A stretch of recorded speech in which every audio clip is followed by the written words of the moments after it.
एक बार उसे बुलाओ तो, एक बार उसका स्मरण तो करो, एक बार स्वयं को उसके चरणों में सौंप कर तो देखो, क्षण भर के लिए अपना सब कुछ उस पर अर्पण कर तो देखो।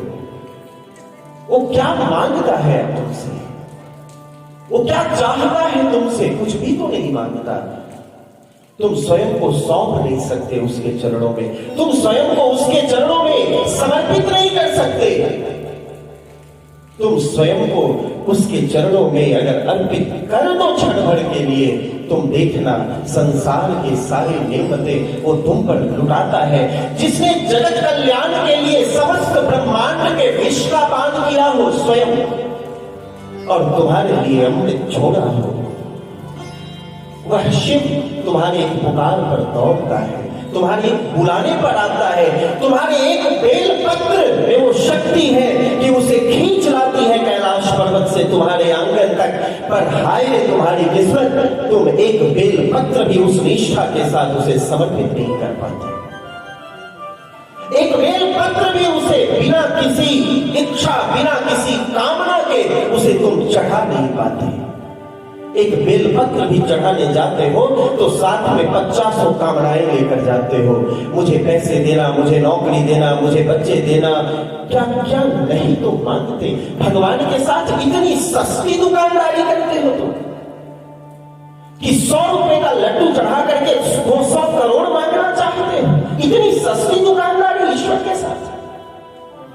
मुफ्त में मिलने वाला एक बेलपत्र चढ़ाकर तुम उससे करोड़ों मांगते हो। वो क्या कल्याण करे तुम पर, वो तुम पर क्या दया करे, क्या कृपा करे। कभी निश्चल मन से बिना कुछ चाहे, बिना कुछ मांगे एक मुफ्त में मिलने वाला बेलपत्र चढ़ाना शिव के ऊपर, देखना वो तुम्हारे घर आते हैं। लेकिन तुमने कभी ऐसा किया नहीं। सोच कर देखना, मैं यूं ही नहीं कह रहा, सोचना अपने हृदय में आप सब कि कब गए थे आखिरी बार शिव के मंदिर में ऐसे कि हृदय में कुछ मांगना ना हो, मांगने की कोई कामना ना हो, बिना कुछ मांगे हुए कब गए थे शिव के दर्शन करने? कल्पना करना, सोचना। कभी नहीं। जब भी मंदिर में गए कुछ न कुछ मांगा आपने, सदैव मांगते रहे। वो तब भी दयालु है, वो तब भी करुणा करता है, वो तब भी कृपा करता है, लेकिन उस कृपा में विलंब होगा। कुछ मांगना नहीं। अगर मंदिर में गए, भगवान को देखा और दर्शन करने के बाद भी कुछ मांगने की लालसा हृदय में है, तो अभी भक्ति बड़ी कच्ची है, याद रखना। अभी भक्ति पकी नहीं है। जिस ईश्वर को देखकर जीवन की सारी कामनाएं समाप्त हो जानी चाहिए, उसी ईश्वर को देखकर कुछ मांगने की इच्छा है हृदय में, यानी अभी भक्ति अच्छे स्तर पर नहीं पहुंची। अभी आपकी भक्ति उस अवस्था तक नहीं पहुंची है।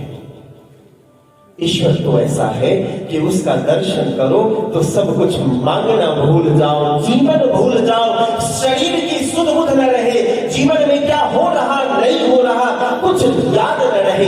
याद रहे तो केवल मेरा भोला मुझे याद रहे।